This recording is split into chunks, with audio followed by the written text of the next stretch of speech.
Gentlemen, good morning to both of you. Matthew, let me just start with you. And, the fact that President Trump gave this ultimatum saying either you're going to reopen the strait or we're going to bomb your power plants and obliterate them by tonight.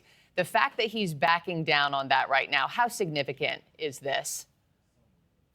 We'll see in the details, but it's very significant because obviously the strait being closed has been a huge problem for countries all over the world. We don't always fully appreciate it, but you think about a place like Pakistan, they get almost all of their natural gas from Qatar. And so you're really looking at humanitarian crises in a lot of places. So I think it's really important that he's taken this step back and hopefully we can get some resolution here because the sooner this winds down and comes to an end, the better for people all over the region and throughout the country. Yeah. Dan, what's your read on this latest development? Absolutely dramatic, and I think that this signals perhaps a beginning of a path to end this war, because if the U.S. ends it, then Israel will have to play along with that. Certainly Israel's timeline was different than the U.S.'s. Israel is hoping to have this war go on for a while so it could eliminate additional capabilities of Iran and leadership in Iran. But at this point, the fact that this 48-hour ultimatum has been extended to within 5 days and gives time for negotiations to continue and hopefully bring to an end to this, because it's been already in its 4th week. Yeah. It's bringing a lot of pain and to the energy markets, peoples in the region. So I think it's good news, and it's yet a lot has to be accomplished before the 5 days are over. Yeah, there's a lot yet to unfold here. Matthew, just, based on the verbiage here of this tweet that I'm reading, the United States of America, the country of Iran, have had over the last 2 days very good and productive conversations regarding a complete and total resolution of our hostilities in the Middle East.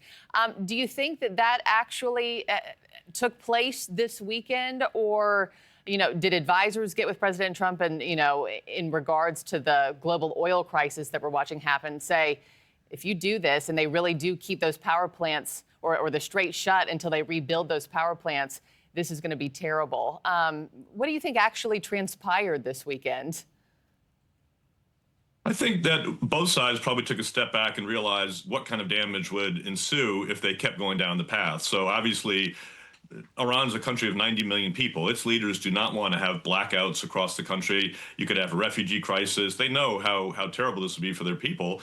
And then the U.S. understands how much our allies would get hit if, let's say, Iran started blowing up desalination plants. That would really be horrific for partners in the UAE and Saudi and so on. And so I think it's great that diplomacy seems to be back in part of the discussion. I'm curious to know who helped broker this. I'm wondering if Turkey has been doing a back channel back and forth. But I think the fact we have a 5-day holding period is really important, that the diplomats and the back channel discussions can really move forward. Yeah, and Dan, we also saw new rounds of kinetic fighting, over the weekend. We have the war of words, obviously, but the fighting we saw over the weekend, you had Iranian missiles that struck near an Israeli nuclear facility on Saturday. Nearly 200 people were injured there. What does that tell you about Iran's remaining capabilities, especially at a time when the White House and the Pentagon keep touting, we've destroyed their Navy, we've destroyed their Air Force? What more do they have left up their sleeve? So certainly their capabilities have been diminished, their missile capabilities, and that's the U.S. and Israel have announced that. But still, they have hundreds of missiles left that could actually hit targets within Israel. They're also Israel is facing an issue with the interceptors, at least reportedly is, and their missile defense is struggling to meet the challenge. And so definitely all those combined are leading to what we're seeing in recent days of targets being hit pretty badly inside Israel.